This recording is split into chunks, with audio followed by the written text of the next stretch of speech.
வசனங்கள் 54 60 வரை. அப்போஸ்தலர் நடவடிக்கைகள் 7ஆம் அதிகாரம் வசனங்கள் 54 60 வரை.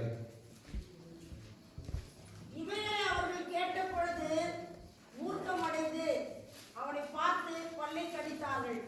அவன் பரிசுத்த ஆவியினாலே நிறைந்தவனாய் வானத்தை அண்ணாந்து பார்த்து தேவனுடைய மகிமையும் தேவனுடைய வலது பார்சத்தில் இயேசுவானவர் நிற்கிறதையும் கண்டு, அதோ வானங்கள் திறக்கிறதையும் மனுஷகுமாரன் தேவனுடைய வலது பாரிசத்தில் நிற்கிறதையும் காண்கிறேன் என்றான். அப்பொழுது அவர்கள் உரத்த சத்தமாய் கூக்குரலிட்டு தங்கள் காதுகளை அடைத்துக் கொண்டு ஒருமனப்பட்டு அவன் மேல் பாய்ந்து அவனை நகரத்துக்கு புறமே தள்ளி அவனை கல்லெறிந்தார்கள். சாட்சிக்காரர் தங்கள் வஸ்திரங்களை கழற்றி சவுல் எனப்பட்ட ஒரு வாலிபனுடைய பாதத்தின் அருகே வைத்தார்கள். அப்பொழுது கர்த்தராகிய இயேசுவே, என் ஆவியை ஏற்றுக்கொள்ளும் என்று ஸ்தேவான் தொழுது கொள்ளுகையில் அவனை கல்லெறிந்தார்கள். அவனோ முழங்காற்படியிட்டு, ஆண்டவரே, இவர்கள் மேல் இந்த பாவத்தை சுமத்தாதிரும் என்று மிகுந்த சத்தமிட்டு சொன்னான். இப்படி சொல்லி நித்திரை அடைந்தான். 60ஆம் வசனத்தை எல்லாரும் சேர்ந்து வாசிக்கலாம்.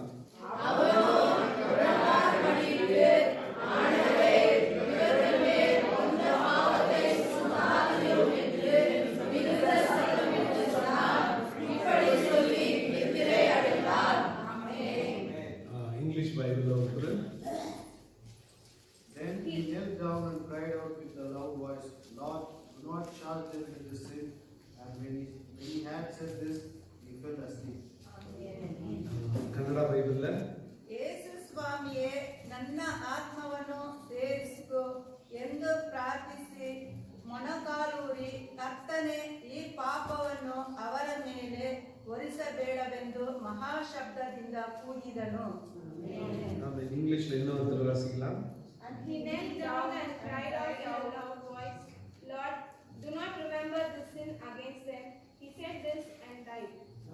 ಇನ್ನೊಂದು ವಾಸಿக்கலாம் English. Then he knelt down and cried out with a loud voice, Lord, do not charge them with this sin. And when he said this, he fell asleep. ಎಲ್ಲ சேர்ந்து ஒரு முறை வாசிக்கலாம்.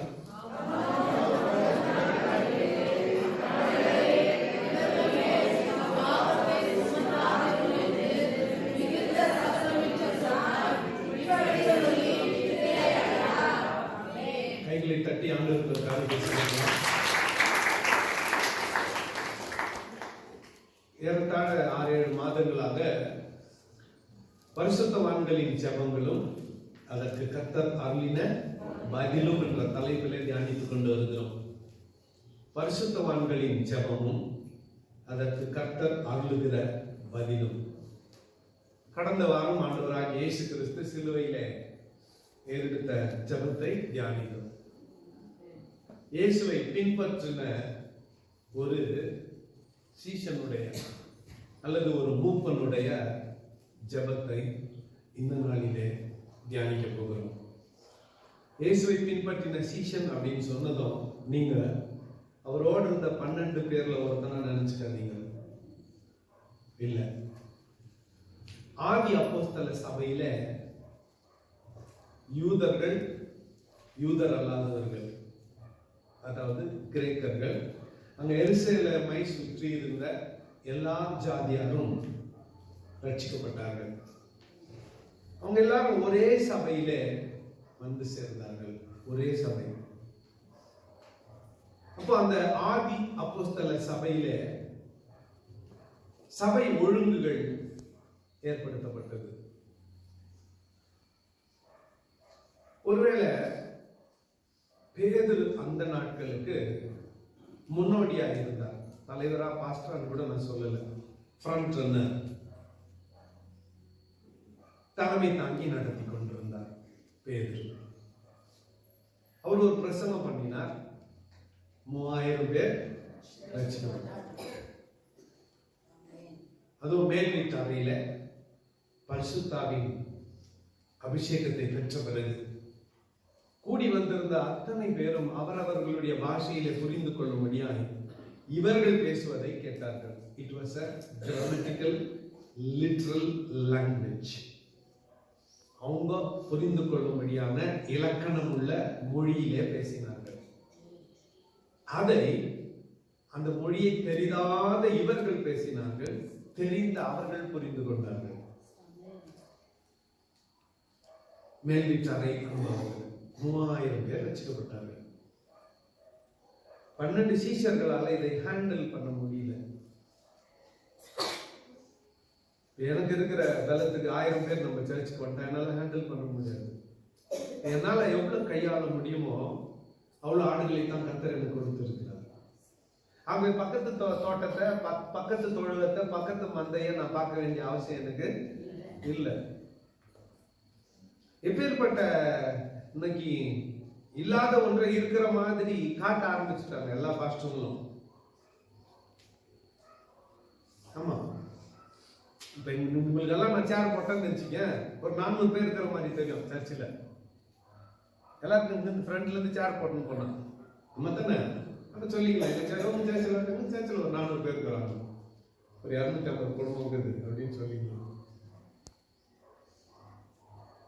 சடனா 3000 பேர் ஆரம்பத்துல, அப்புறம் இன்னொரு பிரசங்கத்துல 5000 பேர். அவங்களால ஹேண்டில் பண்ண முடியல. அப்ப சபைக்குள்ள சில சில வழிமுறைகளை கொண்டு வந்தார்கள் அப்போஸ்தலர்கள். அதுல ஒண்ணு விதவைகளை விசாரிக்கிறது, சமபந்தி போஜனம். ஞாயிற்றுக்கிழமை ஒரு நாள் ஆராதனை இல்லை, எல்லாம் காலையில எழுந்திரிச்ச உடனே வீட்டுக்கு போவாங்க, எழுந்திரிச்ச உடனே ரெடி ஆயிட்டாங்க. அதிகமான ஜனம் சேர்ந்தார்கள். இப்பொழுது இருக்கிற மாதிரி வாரத்துக்கு ஒரு நாள் ஆலயத்துக்கு வருகிற அமைப்பு இல்லை. அப்போ அனுதினமும் சபையிலே வீடுகள் தோறும் அப்பங்கள் பிட்டு அந்யோன்யமாய் எல்லாவற்றையும் பொதுவாக வைத்து அனுபவித்துக் கொண்டு வந்தார்கள். எல்லாவற்றையும் பொதுவாக வைத்து அனுபவித்துக் கொண்டு வந்தார்கள். அந்த சூழ்நிலையிலே பந்தி விசாரணையிலே வந்து விசாரிக்கிற நேரத்தில் யூத விதவைகளுக்கு எல்லாம் போய் சேர்ந்ததாகவும் கிரேக்க விதவைகளுக்கு அநேக நன்மைகள் கிடைக்காமல் போனதாகவும் ஒரு செய்தி பரவியது. அப்போஸ்தலர் 12 வந்து பந்தி விசாரணை செய்ய முடியாது. பந்தி விசாரிக்கிறதுக்கு ஒரு விசேஷத்தை ஆகிக்கணும். பந்தி விசாரிக்கிறதுக்கு, சோறு போடுறதுக்கு, சாப்பாடு பங்கிடுறதுக்கு ஒரு விசேஷத்தை ஆகிக்கணும். நீ என்ன ஆளுன்னு நீ கரண்டியை கை பிடிக்கிறப்ப அதுல இருந்தே நான் கண்டுபிடிச்சிருவேன். நான் அப்படித்தான், நீங்க எப்படி?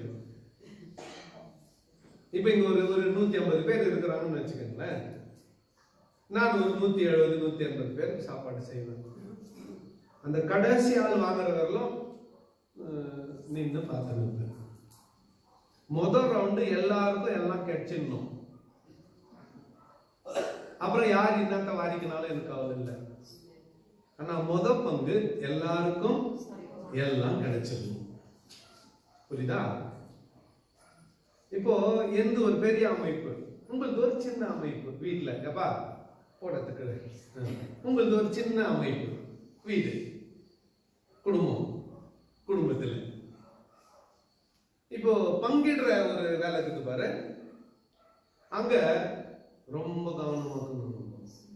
இன்னும் சொல்ல போனா யார் தட்டை பிடிச்சிருக்கிறாங்கன்னு மூஞ்ச கூட என்ன பண்ணக்கூடாது, பார்க்கக்கூடாது. நான் பாஸ்டர்ஸ் மீட்டிங் இருக்கட்டும், நம்ம மீட்டிங் நான் கறி போடுறோம்ல, கடை கொஞ்ச நேரம் போடணும்னு சொல்லிட்டு. காரணம் என்னன்னா, நெக்ஸ்ட் வர்றது யாருன்னு தெரிஞ்சா என்னத்த தேடுறது, நல்லா பெஸ்ட் தேடுறது. உங்களுக்கு பரிசுத்தாவியே இல்லைன்னு அர்த்தம். நீங்க பரிசுத்தாவியில நடத்தப்படுகிறவர்கள் அல்லன்னு அர்த்தம். உண்மையா அந்த பிரியாணி டெக்ஸா பார்த்த உடனே உங்களுக்கு என்ன ஆயிடும்? சிலருக்கு, எல்லாரையும் சொல்றேன், சிலருக்கு ஒயிட் ரைஸ் ரசம் கிடைக்காதான்னு எதிர்பார்க்கிற நாட்கள் இப்போ இருக்கு. ஏன்னா அந்த அளவுக்கு என்ன சாப்பிட்டுக்கிறோம், அந்த அளவுக்கு நிறைய சாப்பிட்டுக்கிறோம். இந்த பந்தி விசாரிக்கிறதுக்கு பரிசுத்தாவியானவர் தேவை. அங்கதான் பிரச்சனை ஆரம்பம். அந்த இடத்துல தான் பிரச்சனை ஆரம்பம். அங்க நாம மிக கவனமாய் நடந்து கொள்ள வேண்டும். சாப்பாடு போடுற இடத்துல தவறு நடக்கிறது. நேரடியாக அப்போஸ்தலர் இடத்துல வந்து இதை சொல்றதுக்கு யாரும் இல்லை. ஆகவே முணுமுணுப்பு ஏற்படுகிறது சபையில், முறுமுறுப்பு ஏற்படுகிறது சபையில். நானெல்லாம் ஒரு சின்ன முறுமுறுப்பு வந்தால் யாரும் வந்து எனக்கு சொல்ல வேண்டிய அவசியம் இல்லை, நானே கண்டுபிடிச்சிருவேன். அதனால தான் ஆண்டவர் என்னவா மாத்தி வச்சுக்கிறாரு, பாஸ்டரா வச்சுக்கிறாரு. ஒரு சில சலசலப்புகள் நீங்க எனக்கு சொல்ல வேண்டிய அவசியம் இல்லை, ஆண்டவரே எங்களுக்கு அதை வெளிப்படுத்துறாரு. அப்ப அதை சரி பண்றதுக்கு என்ன வழின்னுட்டு உடனே நாங்க என்ன பண்ணுவோம், இறங்கி செயல்படுவோம். ஜெபிக்கிறவங்களும் பரிசுத்த ஆவியில நடத்தப்படுகிறவர்களுக்கும் இது ஆண்டவர் கொடுத்திருக்கிற ஒரு கிருபை. சபை தலைவராக இருக்கிறவர்களுக்கு ஆண்டவர் கொடுத்திருக்கிற ஒரு கிருபை. கண்காணியாய் இருக்கிறவன் ரொம்ப கிளியரா இருக்கணும்.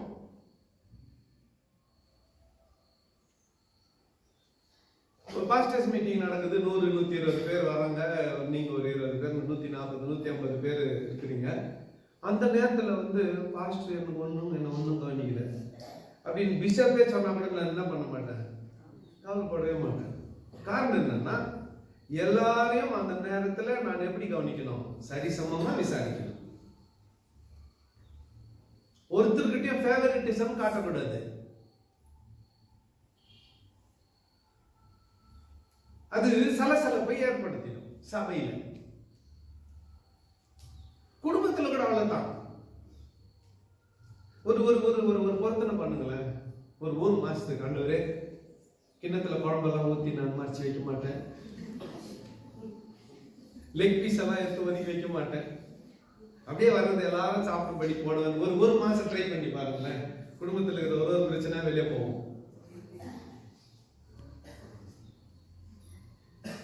அழைக்காம யார் வீட்டுக்கும் சாப்பிட போக மாட்டாண்டவரே சொல்லுங்க. பொருத்தனையோட ஒரு மாசத்துக்கு யார் வீட்டுக்கும் அழைக்காம சாப்பிட போக மாட்டேன். கொஞ்சம் குழம்பு போடுன்னு கேட்க மாட்டேன், கொஞ்சம் சோறு போடுன்னு கேட்க மாட்டேன். எல்லாம் முறைக்கிறாங்களே. இதுக்கெல்லாம் பரிசுத்த ஆவி தேவை. யாருக்கோ சமைக்கப்பட்ட உணவு அது ஊழியக்காரன நான் வந்து உன் வீட்டுல உட்காந்து பெல்ட் லூஸ் பண்ணி உட்காந்துக்க கூடாது. வீடு சந்திக்க போனேன், பெரும்பாலும் எத்தனையோ பேர் டீ சாப்பிடுங்க. நாங்க ஒரு வீட்டுல ரசம் ஸ்மெல்லு சூப்பரா இருந்துச்சு, ஆனாலும் பல்ல கட்சின்னு வானான்னு வந்துட்டேன், இல்ல வேணான்னு வந்துட்டேன். ஏன்னா இதுக்கு நான் என்ன பண்ணப்படல, அழைக்கப்படல.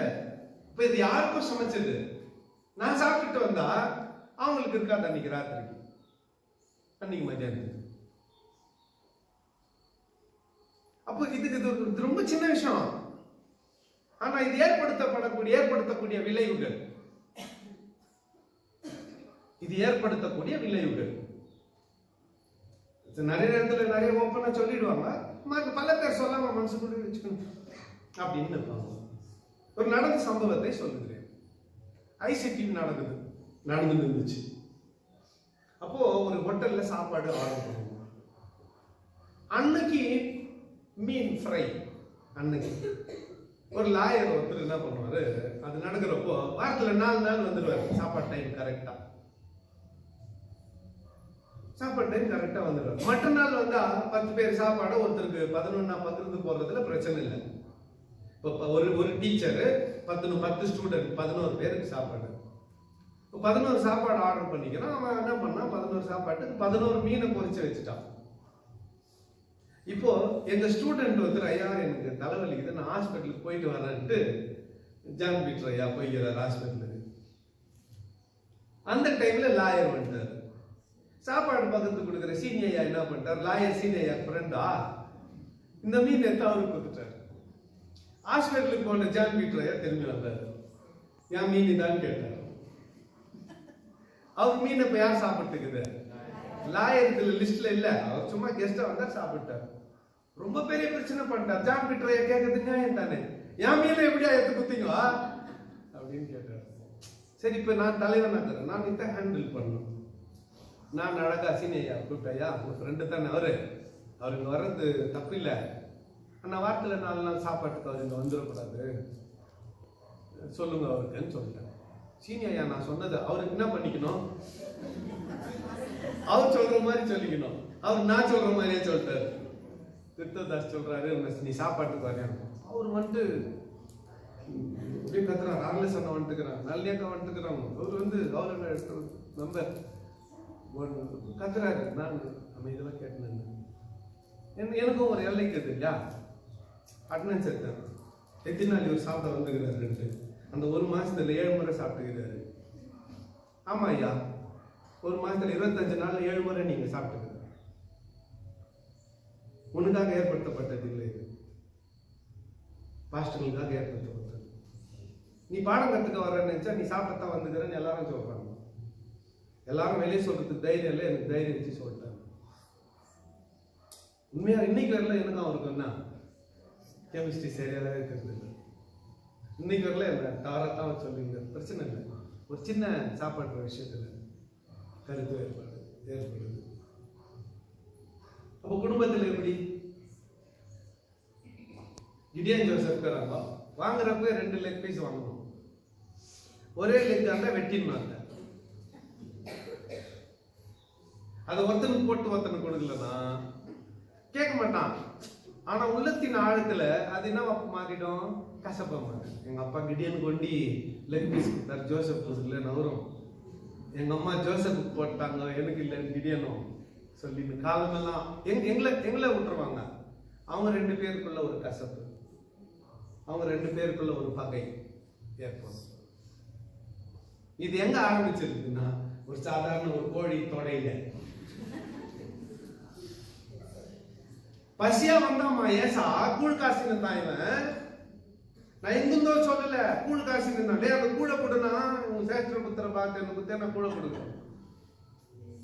நான் சாவ போறேன், என்னடா எனக்கு சேஷ்ட புத்திர எத்துக்கடா எனக்கு கூழ கொடுக்கணும். அவன் ஏசா அப்படிப்பட்டவன். ஒரு சின்ன விஷயம் பந்தி விசாரிக்கிற நேரத்துல அதுலயும் இப்போ ஒரு பெரிய ஒரு அமைப்பு இருக்குதுன்னா எல்லாரையும் சரிசமமாய் பார்க்க வேண்டும். இப்போ பல பிரச்சனைகளுக்கு நான் முற்றுப்புள்ளி வைத்து வைக்கலாம். குடும்பத்துல சபையில கூட அவ்வளவுதான். சபைக்குள்ள முறுமுறுப்பு வரக்கூடாது. எனக்கு கொஞ்சோண்டு போட்டாங்க, அவங்களுக்கு நிறைய போட்டாங்க அப்படின்னு பந்தி விசாரிக்கிற உங்க மேல பழி வரக்கூடாது. அப்ப நீங்க என்னவா இருக்கணும், பரிசுத்த ஆவியில நிறைந்தவர்களாய் இருக்கணும். இதை பார்த்தாங்க அப்போஸ்தலர்கள். நாங்க அரிசோறு போட்டுக்க முடியாது. நாங்க ஜெபம் பண்ணுகிறதிலும் உபதேசிக்கிறதிலும் நாங்கள் இருக்க வேண்டும். ஆகவே பரிசுத்த ஆவியில நிரப்பப்பட்ட 7 பேரை மூப்பர்களாக பந்தி விசாரணைக்கு தெரிந்து கொள்ளலாம். டீக்கன்ஸ் 7 பேரை பந்தி விசாரணைக்கு தெரிந்து கொள்ளலாம். அப்படி தெரிந்து கொள்ளப்பட்ட ஒருவன் தான் ஸ்தேவான். இது ஸ்தேவானுக்கென்று சில அற்புதமான வார்த்தைகள் சொல்லப்பட்டிருக்கிறது. அவன் எப்படிப்பட்டவன் தெரியுமா? 6ஆம் அதிகாரம் 5ஆம் வசனத்தை வாசிக்கலாம். பரிசுத்த விசுவாசமும் பரிசுத்தாவியும் சபையார் எல்லாருக்கும் பிரியமாயிருந்தது. அப்பொழுது விசுவாசமும் பரிசுத்த ஆவியும் நிறைந்தவனாகிய ஸ்தேவானையும், போதும், விசுவாசமும் பரிசுத்த ஆவியும் நிறைந்தவனாகிய ஸ்தேவான். பந்தி விசாரிக்கிறதுக்கு விசுவாசமும் பரிசுத்த ஆவியும் தேவை. பந்தி விசாரிக்கிறதுக்கு விசுவாசமும் பரிசுத்த ஆவியும் தேவை. சரி, இப்படி ஒரு 7 பேரை தெரிந்து கொண்டு அவர்களிடத்துல பொறுப்பை கொடுத்தார்கள். ஆனா இவன் பந்தி விசாரிக்கிறது மாத்திரம் அல்ல, வேத வசனம் விருத்தி அடைந்தது. அப்போஸ்தலர் இருக்கிறாங்க பாருங்க, 12 பேர் 11 பேர். அவங்க விடுதலை எருசலேம்ல நடமாட முடியல, அவங்க போய் பிரசங்கிக்க முடியல. அவங்க போற இடத்துல எல்லாம் உளவுத்துறை வந்துச்சு. அவங்க பிரசங்கம் பண்றதை கவனிச்சு கேட்க ஆரம்பிச்சாங்க. இன்னும் சொல்ல போனா அவங்க விடுதலையா எருசலேம்ல ஊழியம் பண்ண அனுமதிக்கப்படல அப்போஸ்தலர்கள். அந்த நேரத்துல மூப்பர்களாகிய இந்த 7 பேர் எழும்பினார்கள். அதுல குறிப்பா ஸ்தேவான் எழும்பினார். மேல் வீட்டறையில பரிசுத்த ஆவியை பெற்ற போது பேதுரு என்ன பிரசங்கம் பண்ணாரோ அதே மாதிரியான ஒரு பிரசங்கத்தை ஸ்தேவான் பண்ணுகிறார். பேதுரு பண்ண அதே பிரசங்கத்தை ரிப்பீட் அடிக்கல, அதே மாதிரியான பரிசுத்த ஆவியும் வல்லமை நிறைந்த ஒரு பிரசங்கத்தை ஸ்தேவான் பண்ணுகிறதை நாம் பாருங்க. அப்படியே ஆரம்பத்திலிருந்து எப்படி பேதுரு வர்றாரோ, அப்போஸ்தலனாகிய பவுல் விசுவாசத்திலே வல்லவர்களா இருந்தவர்களை குறித்து ஒரு பட்டியல் எழுதுறார் ரோமர்ல. அவர் எப்படி பிரசங்கம் பண்றாரோ அதே மாதிரியான ஒரு பிரசங்கத்தை இங்கே ஸ்டீபன் பண்ணுகிறதை நாம் பார்க்கிறோம், ஸ்தேவான் பண்ணுகிறதை நாம் பார்க்கிறோம். இவங்களால எதிர்த்து இருக்கிறவர்களால ஒண்ணும் பண்ண முடியல. இவனை பொய் சாட்சிகளை ஏற்படுத்தி இவனுக்கு விரோதமாக பொய் சாட்சிகளை ஏற்படுத்தி இவனை கைது செய்து கொண்டு வந்து ஆலோசனை சங்கத்தில் உட்கார்ந்திருந்த ஆலோசனை சங்கத்தார் முன்பதாக இவனை கொண்டு வந்தார்கள். இப்ப ஆலோசனை சங்கத்தார் இவனை விசாரிக்கிறார்கள்.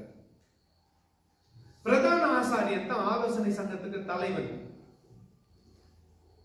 அவன் ஒரு கேள்வி கேட்கிறான், வாட் இஸ் த மேட்டர், என்னப்பா வந்து பிரச்சனை, காரியம் இப்படியா இருக்கிறது அப்படின்னு கேட்ட போது ஸ்தேவான் தன் வாயை திறந்து பேச ஆரம்பிக்கிறான். சகோதரரே, பிதாக்களே, கேளுங்கள். நம்முடைய பிதாவாகிய ஆபிரகாம் கானானூரிலே குடியிருக்கிறது முன்னமே மெசொப்பொத்தேமியா கல்தேயர் சால்தியன் தேசத்தை சேர்ந்தவர். கல்தேயர் தேசத்தை விட்டு புறப்பட பண்ணி அவனை அழைத்தார். அப்பொழுது அவனுக்கு ஒரு அடி நிலம் கூட இல்லை. இப்படி அப்படியே சரித்திரத்தை அழகா சொல்லிக் கொண்டு வருகிறார்.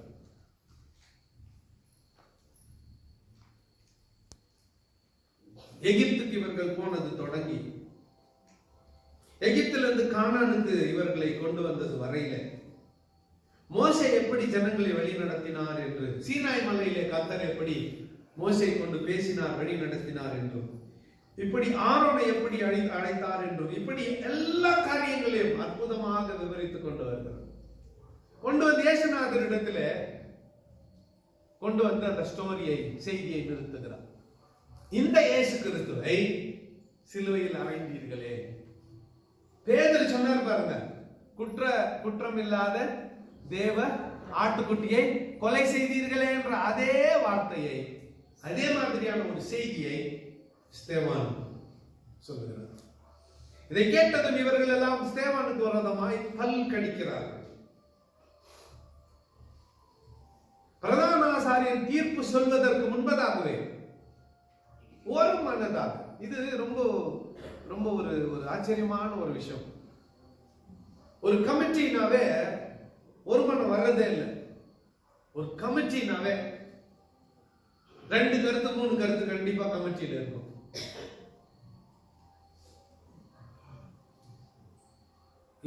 பேரை கொண்ட செனகரிப் சங்கம், ஆலோசனை சங்கம். இந்த 70 பேருக்கு பிரதான ஆசாரியர் தலைவன், அவனையும் சேர்த்து 71 பேரு. 71 பேருக்குள்ள ஒரு மனம் வந்துச்சு ஒரு சில நிமிஷத்துக்கெல்லாம். அவங்க ஒரு மனம் எதுக்காக தெரியுமா?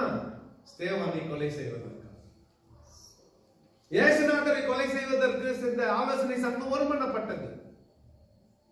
வேக வேகமா தண்டனையை நிறைவேற்றினார்கள். அதே மாதிரி தான் இப்பொழுதும் ஆலோசனை சங்கம் அவசரமாய் கூடினது. வேக வேகமாய் தண்டனையை நிறைவேற்றுகிறார்கள். கல்லெறிந்து அவனை கொலை செய்கிறார். இப்போ இது பின்னணி. இவன் அழைக்கப்பட்டது பந்தி விசாரணைக்காக. இவன் மாறினதோ வல்லமையான பிரசங்கியாக. அதனுடைய விளைவு இவன் கைது செய்யப்படுகிறான், விசாரணைக்கு உட்படுத்தப்படுகிறான். தீர்ப்பு வரும் முன்பதாகவே, திட்டமாய் விசாரிக்கப்படுவதற்கு முன்பதாகவே கல்லெறிந்து கொல்லப்படுகிறான். அவசரமாய் இதை ஆலோசனை சங்கத்தார் செய்கிறார்கள். இந்த கிறிஸ்தவம், இயேசு கிறிஸ்துவை குறித்த உபதேசம் வளரக்கூடாது என்று அவர்கள் இப்படி நினைத்தார்கள். ஆனால் இந்த ஸ்தேவான் முதல் இரத்த சாட்சியாய் சபைக்காக விதையாக விதைக்கப்பட்டான். முதல் இரத்த சாட்சியாய் விதைக்கப்பட்டான். அதனுடைய விளைவு வேத வசனம் அதிகமாய் விருத்தி அடைய ஆரம்பித்தது. சீஷர்கள் சிதறுண்டு போனார்கள். போகிற இடங்களில் எல்லாம் சபைகள் உருவாக ஆரம்பித்தது. ஆனா இன்னைக்கு காலையில நாம் தியானிக்க தெரிந்து கொண்டது இவனுடைய ஜெபம். இயேசுநாதர் சிலுவையில சொன்ன முதல் வார்த்தையும் 7ஆம் வார்த்தையும் ஒன்னா சேர்த்து ஒரே ஒரு வரியிலே ஜெபமாக சொன்னார். இயேசுநாதரை பின்பற்றுகிறவர்கள் இயேசுநாதரை போல இருக்க வேண்டும். அவருடைய பிள்ளைகளாகிய நாம் என்று சொல்லிக் கொள்ளக்கூடியவர்கள் நான் இயேசுவை போல் நடந்து கொள்ள வேண்டும். முயற்சி செய்கிறேன். சில வேளைகளிலே முடிகிறது, பல வேளைகளிலே முடிவதில்லை. பல நேரங்களிலே ஃபெயிலியர் ஆயிடும். நாம் எல்லாரும் அப்படித்தான்.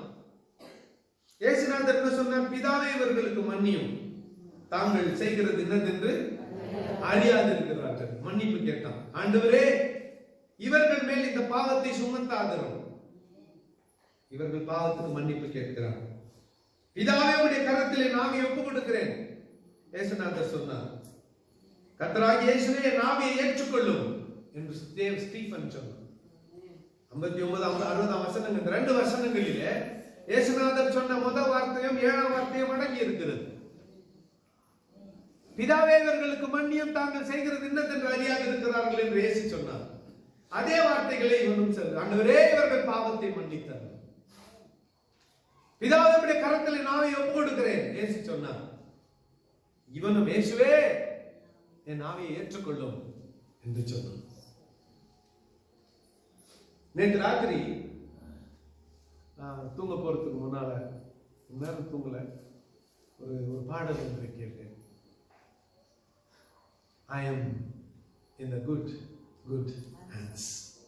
நல்லவருடைய கரத்தில் நான் இருக்கிறேன். I am in the good hands. நல்ல கரத்தில் நான் இருக்கிறேன். என்னை சுற்றி கொள்ளை நோய், என்னை சுற்றி ஆபத்து, என்னை சுற்றி நிந்தை, அவமானம், போராட்டம், என்னை சுற்றி வேதனைகள், கண்ணீர்கள், துக்கங்கள், பாடுகள், சுமைகள், துயர்கள். But I am in the good hands. ஆனால் நானோ நல்ல கரத்தில் இருக்கிறேன். அந்த பாடல் நேற்று ராத்திரி ஒரு 1 மணி 2 மணி இருக்கும். இன்னைக்கு நாம நல்ல கரத்திலே இருக்கணும். இருக்கிறோமான்னு பார்த்துக்கணும். நல்ல கரத்தில் நாம் இருக்கிறோமா என்று பார்த்துக்கணும். செக் பண்ணிக்கணும். எங்க இருக்கிறோம்? Are we in good hands? இயேசுவை பின்பற்றுகிற இந்த ஸ்தேவான் இயேசுவை போல பேசினான். அவரை போல மன்னிப்பை கேட்டான். அவரை போல உங்களுடைய கரத்தில் என்னுடைய ஆவியை ஏற்றுக்கொள்ளும் என்று சொல்லி சொன்னான். நாமும் கூட நம்மை கிறிஸ்தவர்கள் என்று சொல்லிக் கொள்கிறோம், விசுவாசிகள் என்று சொல்லிக் கொள்கிறோம். குறைஞ்சபட்சம் நம்ம எதிரி வீட்டுக்கார், பக்தி வீட்டுக்காராவது நம்ம பத்தி சொல்றாங்க, அவங்க கிறிஸ்தவம் அந்த கோயிலுக்கு போறாங்க. அப்ப இயேசு அணிந்த அந்த சாயலை, இயேசு பெற்றிருந்த அந்த அபிஷேகத்தை, அல்லது இயேசுநாதர் காட்டின அந்த வழியை நாமும் பின்பற்றுகிறவர்களாய் இருக்க வேண்டும். இந்த ஸ்டேவானை குறித்து பாருங்க. இவன் அழைக்கப்பட்டது சாதாரண கிச்சன்ல சாப்பாடெல்லாம் ரெடி ஆயிட்டு பிறகு சோறு போடுறதுல நின்று கண்காணிக்கிற வேலை, எல்லாருக்கும் எல்லாம் சமமா கிடைக்குதான்னு பாக்குற வேலை. ஆனால் இவனுக்கோ பரிசுத்தாவியினுடைய வல்லமையினாலே இவன் பாரு, விசுவாசமும் பரிசுத்தாவியும் நிறைந்தவனாய். He was full of faith and the Holy Spirit. விசுவாசமும் பரிசுத்தாவியும் நிறைந்தவனாய் பந்தி விசாரணையிலே இருந்தான்.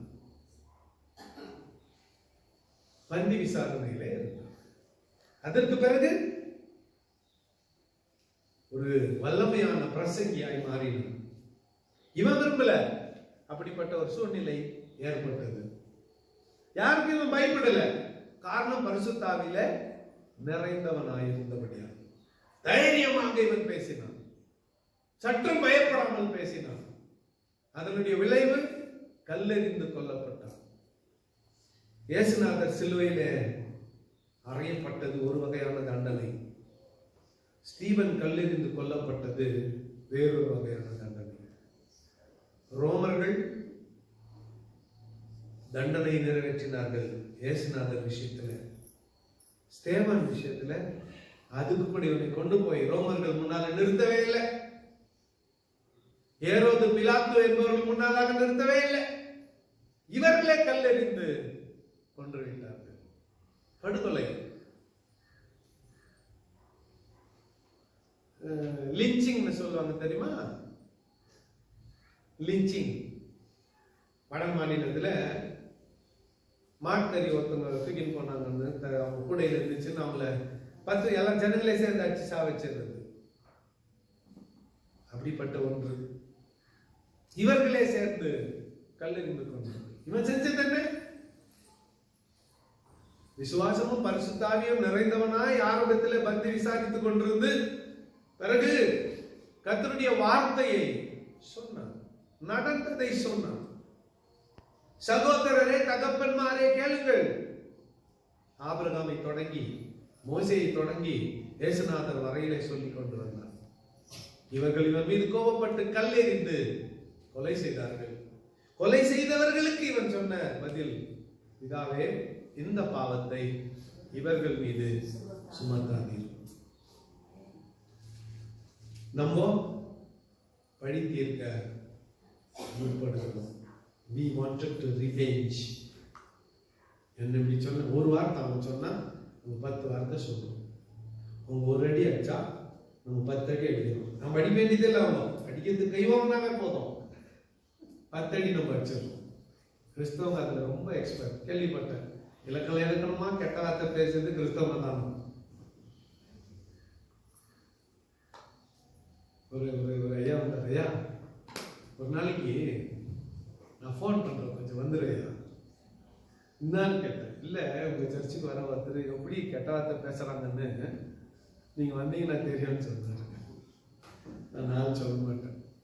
யார் பேசுனவங்க யாருன்னு எனக்கு தெரியும், ஆனா நான் சொல்ல மாட்டேன். இப்படியா பேர் எடுக்கிறது? இதே பேர் எடுக்க வரலாமா? நம்ம வயது கேட்டோம்.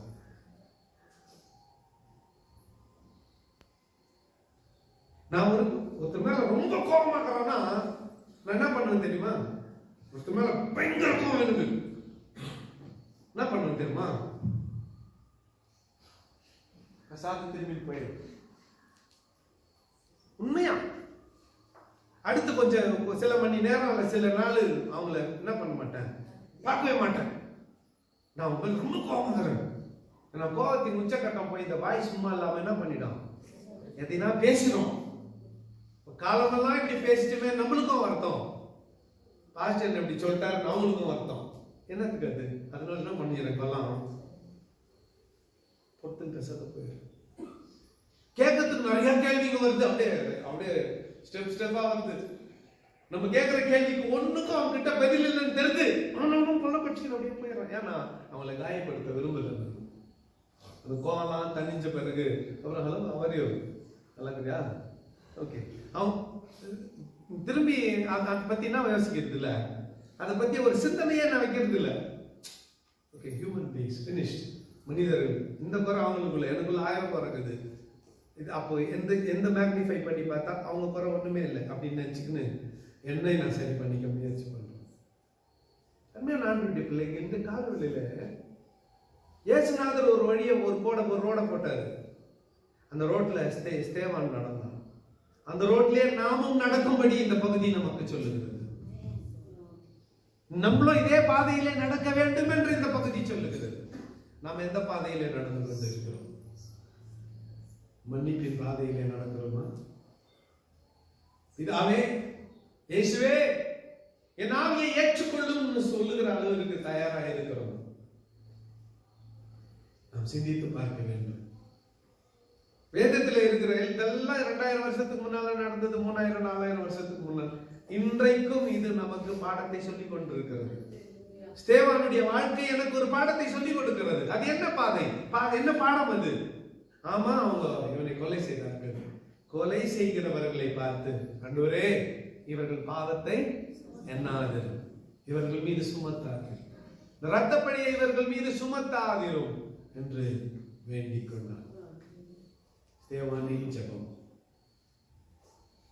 2 பகுதி. 1, ஆண்டவரே இயேசுவே என் ஆவியை ஏற்றுக்கொள்ளும், என்னுடைய ஜீவனை ஏற்றுக்கொள்ளும். இன்னொன்று, ஆண்டவரே இந்த பாவத்தை இவர்கள் மீது சுமத்தார். இயேசுநாதர் சொன்ன முதல் வார்த்தையையும் 7வது வார்த்தையை சேர்த்து ஒரு ஜெபத்திலே சொல்லி அவனை கல்லெறிந்து கொண்டிருக்கும் இன்னொரு காட்சிகள் என்ன அற்புதமான ஒன்று, அதை சொல்லி நான் நிறைவு செய்கிறேன். லூக்கா படிக்கிறப்போ அல்லது யோவான் படிக்கிறப்போ அல்லது மற்ற சினாப்டிக் காஸ்பல்ஸ் மற்ற 4 சுவிசேஷ புத்தகத்தை படிக்கிறப்போ இயேசுநாதர் அப்படி எல்லாரும் பார்த்து இருக்கிற மாதிரி மேல போயிட்டு பிதாவின் வலது பார்சத்துல உட்கார்ந்தார். பிதாவின் வலது பார்சத்துல உட்கார்ந்தார். இப்போ ஸ்தேவானுக்கு ஒரு கனவு, ஒரு காட்சி, கனவு இல்ல ஒரு காட்சி. கிழந்து வானத்துக்கு வரலாம் ஒரு ஏணி மாதிரி போட்டுக்குதுன்னு நினைச்சுக்கோங்க. யாக்கோபு கண்ட கனவு நினைச்சுக்கோங்களேன். 3ஆம் வானம் இவனுக்காக திறக்கப்படுகிறது. பிதாவின் வலது பார்சத்தில் இயேசு கிறிஸ்து நின்று கொண்டு இருக்கிறார். ஏன் நிற்கிறாருன்னா, இன்னும் சற்று நேரத்தில் ஸ்தேவான் மரிக்க போகிறான். அவனை வரவேற்பதற்காக, to give a warm welcome, வரவேற்பதற்காக இயேசுநாதர் எழுந்து நிற்கிறார். ஜீவன் கொடுக்கிற இவனை வரவேற்கிறார். இயேசுநாதருக்காக சிந்தப்படுகிற ஒரு சொட்டு ரத்தத்திற்கும் பதில் உண்டு. ரத்த சாட்சிகள் இயேசுநாதருக்கு பக்கத்திலே இருந்து அரசாட்சி செய்வார்கள். 1000 வருட அரசாட்சியில யாரெல்லாம் ரத்த சாட்சிகளாய் மறிக்கிறார்களோ அவர்கள் எல்லாம் இயேசுநாதருக்கு பக்கத்திலே இருந்து ஆளுகை செய்வார்கள். நம்ம எல்லாம் தூரம் தான். எவ்வளவு பெரிய ரெவரண்ட், டாக்டர், பிஷப் எல்லாம் தான் கூட சரி, தூரம் தான். ரத்த சாட்சியாக மறிக்கிறவர்கள் இயேசுநாதருக்கு அருகிலே இருப்பார்கள். முதல் ரத்த சாட்சியாக, முதல் விதையாக சபைக்கு விதைக்கப்பட்டவன் ஸ்டீபன். இவன் அப்போஸ்தலர் 12 பேர்ல ஒருத்தன் அல்ல, மந்தி விசாரணைக்காக தெரிந்து கொள்ளப்பட்டவன். இந்த செய்தி பாஸ்டருக்கு இல்ல, சபை மக்களுக்கு. இந்த இது நம்ம யாருன்னா ஸ்டீபன் ஆகலாம், நீங்க யாருன்னா ஸ்தேவானாய் மாறலாம். தகுதிகள் இதுக்கு தேவையில்லை, படிப்பு தேவையில்லை. 2 தான், விசுவாசம் பரிசுத்தாவின் நிறைந்திருந்தா போதும்.